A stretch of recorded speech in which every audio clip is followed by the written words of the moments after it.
proceeds. Known online as Wootini here with another Gay Gamer video podcast. Once again, there were no releases I cared about, so I did not go to the movies. However, The Nun 2 is coming out soon, so last night I watched The Nun because I had never seen it. And now having seen it, I'm not as excited about The Nun 2. But anyway, as for games, I know I don't talk about it every time, but I do continue to play Animal Crossing every day, as you would expect. And I just wanted to talk about something that bothered me and I had to come to terms with. In my whole history of Animal Crossing, I have never been able to catch all of the bugs or fish for the museum. Never. In every single Animal Crossing game, I'm always missing a few, or a handful, or whatever.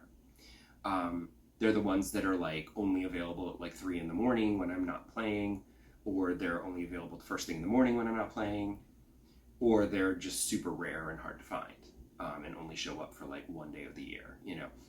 So there isn't one like that. But the problem is that this time I was like, I think like a year ago or so, I probably mentioned it in the podcast, I wrote a list. And I made a list of all of the bugs and fish and sea creatures that I was missing. And I made a point of trying to catch them during those times of the year and times of day. And I actually managed to catch all the sea creatures, which surprised me. And some of the fish and bugs. But there's a bunch that just I don't ever see. Like, last year I planted a whole bunch more coconut trees on the beaches because there's certain bugs that only appear in coconut trees during the summer. And this year, when summer came around, I planted a bunch more so that I could get even more chances to lure these magical bugs that I never see to my coconut trees. And literally every day I would go and check the coconut trees and there'd be no bugs. I mean, there were bugs, but the ones that I already have.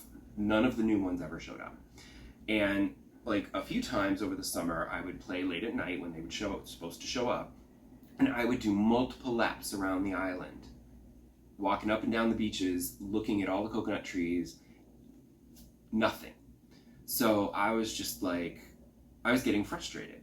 And I was like, no. And I had to take a step back and be like, no, because Animal Crossing is not supposed to be difficult or frustrating. It's supposed to be fun, relaxing, casual.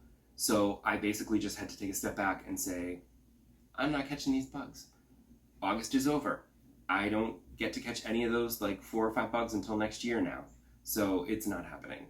So I basically just had to accept that I will not catch these bugs because I just never even see them to try to catch them. So that's sort of frustrating how rare they are. But I had to take a step back because I don't want Animal Crossing to be frustrating. I have also continued to play Sable, though I am not done with it. I could have been. I am now at the point where one of my quests is to return and then finish my gliding. And but I wanted to finish all the other quests first. And I also found the angler so that I could get the angler's mask after I do a bunch of fishing for him. And that opened up a whole can of worms that just created a whole lot. So that delayed me from finishing other things because I had to catch all the fish. I did get the angler's mask, and then there's additional fish to catch. Because you donate them to the vivarium, which is like a museum of all the fish and butterflies that you've been collecting, and you can go donate them, and it's great. And I did manage to get all the butterflies, which allowed me to purchase this really fabulous butterfly outfit with wings that actually flap. That was pretty cool. The fish were a little more difficult. Some of them were extremely rare and difficult to find.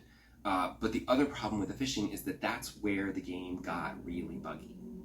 All of the reviews complained about the bugs, and I said, well, it's late enough, they would have patched most of those game-breaking bugs. And I still run into some glitches here and there, some difficulties and whatever, as I mentioned in the last episode.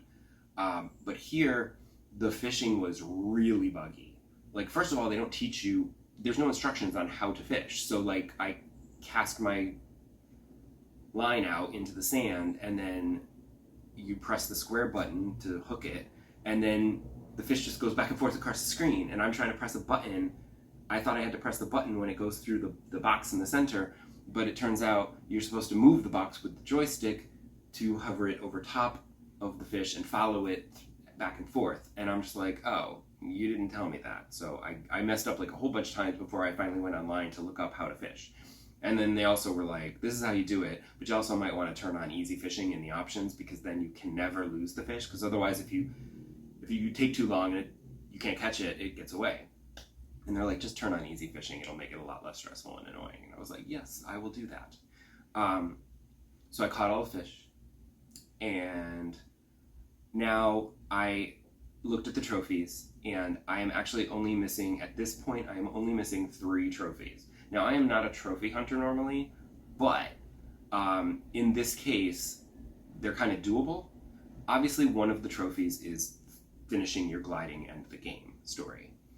The other one is you have to catch like 5 seconds of air on your glider as you're flying around. And I'm like, okay, I can actually try to do that at some point. I might be able to pull it off. That's the only one that like needs skill that I might have trouble pulling off. But the other one is completing a queendom. All over the map are these little chums that you collect, and you bring them back to the chum queen, and then she thanks you by giving you more stamina, so you can climb longer and longer and longer without falling.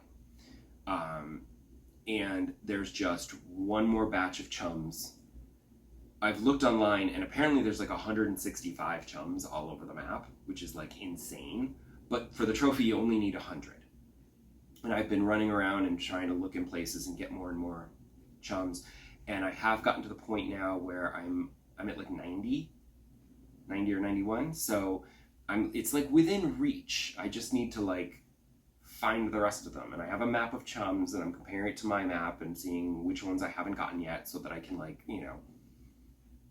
try to finish this. And then once I finish that trophy, then once I get those 2 trophies, then I will finish the gliding and get that final trophy, and I will have 100%ed probably my 3rd game, I think, maybe. I don't usually. But like I said, it doesn't usually bother me because I usually can't. But in this case, I can finish the trophies, so I kind of want to try to do it. But that has not happened yet. Hopefully next episode I can be, yay, look at me, I did it. Then I also wanted to touch upon the Sony is increasing the price of PlayStation Plus anywhere from $20 to $40, depending on which tier you want. I've only ever had the Essential tier because I didn't care about the game library, because I don't play the games that I have. I don't need a whole library more that I will never touch. It's not worth that extra money. I said, let me just get the Essential. That way I can play online if I need to, and I'll get a free game or 2 every month. I don't download all 3 usually, because they're not usually that good. But now, the idea of PlayStation Plus Essential going from $60 a year to $80 a year is sort of insane. And they're also announcing this price increase at the same time that their September games are kind of shite. Like, Saints Row got horrible reviews, and that's like their big game of September, and it's like, so yeah, I should probably just like splurge. I don't know when I expire. I don't think I expire until like next summer, but I should probably go in and expand it, just extend it 1 more year at this price, just in case. And then I also wanted to say how jealous I am of everyone out there playing Starfield, which came out, and I'm so jealous of them, and because I don't have an Xbox. And Starfield, like, I feel like the worst reviews of it are saying it's just Skyrim in space. And I'm like, dude, Skyrim in space is amazing. It's like when No Man's Sky came out and everyone complained about it. And I'm just like, no, this is perfect. This is exactly what I was looking for. So, like, the idea of playing, a Skyrim or Fallout in space is so cool. And it just visually looks stunning and it's amazing. I do sort of miss from what I've seen from screenshots and stuff, it looks very realistic. And I do sort of appreciate more the No Man's Sky colorful space. but it's fine. I'm jealous, and I would love it if they would finally like announce that they are going to do a PlayStation 5 port, but they probably won't because Bethesda is owned by Microsoft now, and I just can't justify buying an Xbox just for this one game. Do you know what I mean? Like, I'm not paying that much money for one game.